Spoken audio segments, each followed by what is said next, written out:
Hello student, स्वागत है सबका आज के सेशन में। आज हम एक्सरसाइज 10.2 में क्वेश्चन नंबर 8 का देखने वाले हैं। ध्यान से समझिएगा क्या हमें सवाल कह रहे हैं। सारे सवाल बहुत ही इजी सवाल हैं, ध्यान से समझिएगा। क्वेश्चन नंबर 8, देखो, find the unit vector in the direction of vector P Q vector. अब हमें कोई पी क्यू वेक्टर नहीं दिया है, हमें पॉइंट दिया गया है, पी पॉइंट दिया गया है ये, और क्यू पॉइंट दिया गया है ये। ठीक है, ठीक है। तो अब हमें क्या निकालना है? पी क्यू वेक्टर निकालना है। मैंने बोला था कि जो भी वेक्टर निकाल रहे हो ना, तो जो लास्ट वाला होता है उसमें से माइनस करते हैं पहले वाले को। चलो अब निकाल दो पी क्यू वेक्टर। क्या होता था? x2 माइनस x1, यानी कि चार में से एक गया, तीन आई cap.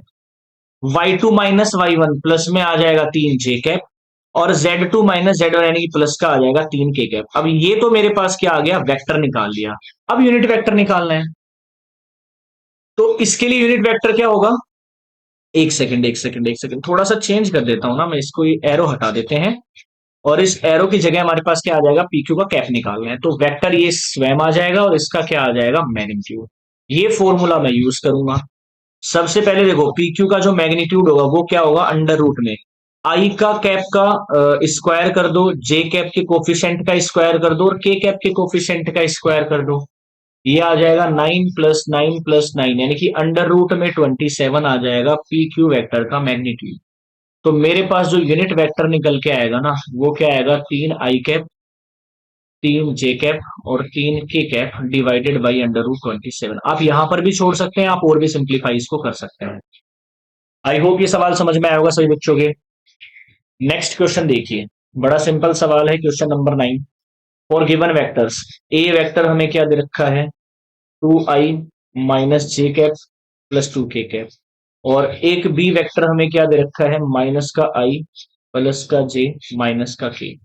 Find the unit vector in the direction of A vector plus B vector.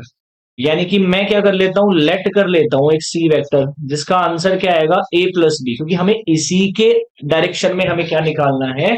Unit vector निकालना है। तो मतलब मुझे सी कैप निकालना है, जो क्या होगा? सी वेक्टर अपॉन में मोड ऑफ सी हो जाएगा ऐसा। तो पहले सी निकाल लेता हूं मैं। सी वेक्टर क्या आएगा? दोनों का एडिशन, यानी कि टू आई कैप और माइनस का आई कैप आएगा प्लस का आई कैप। माइनस का जे कैप प्लस का जे कैप, जीरो जे कैप आ जाएगा। टू के कैप माइनस का के कैप, यानी कि प्लस का के कैप आ गया। ये मेरे पास है। अब इसका मैग्नीट्यूड निकाल लो भाई। क्या आ जाएगा? आई का स्क्वायर और के का स्क्वायर, यानी कि अंडर रूट दो आ जाएगा। अब सी कैप निकाल लो, तो सी वेक्टर अपोन में सी वेक्टर का मैग्नीट्यूड।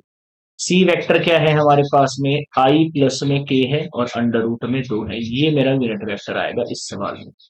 चलो अगला सवाल देख लेते हैं, बहुत इजी हमारी एक्सरसाइज है। Question number 10, find A vector in the direction of this vector. ठीक है, मान लो कोई ए वेक्टर हमें दे रखा है, 5i कैप माइनस जे कैप 2k कैप। अब बोल रहे हैं कि एक वेक्टर निकालना है इसी की डायरेक्शन में, जिसका मैग्नीट्यूड 8 होना चाहिए। अब आप यार एक बात बताओ, अगर मैं इसी के जैसा कोई वेक्टर निकालूं, तो क्या मैं 8 को एक कैप से मल्टीप्लाई नहीं कर सकता? कोई फर्क पड़ेगा रिजल्ट में, मैग्नीट्यूड में? क्योंकि आपको पता होना चाहिए कि जो यूनिट वेक्टर होता है ना, उसका मैग्नीट्यूड हमेशा क्या होता है? 1 होता है, ध्यान रखिएगा। तो अगर मैं 8 को ए के इसके यूनिट वेक्टर से गुणा कर दूं, तो सवाल में तो कोई फर्क नहीं पड़ेगा। तो हमें करना क्या है? आप ए कैप निकाल लीजिए। ए कैप क्या होगा? ए वेक्टर अपॉन में मैग्नीट्यूड ऑफ ए वेक्टर। तो सबसे पहले इसका मैग्नीट्यूड ही फाइंड आउट कर दीजिए आप। आई का कोफिशिएंट है 5, यानी कि 5 का स्क्वायर।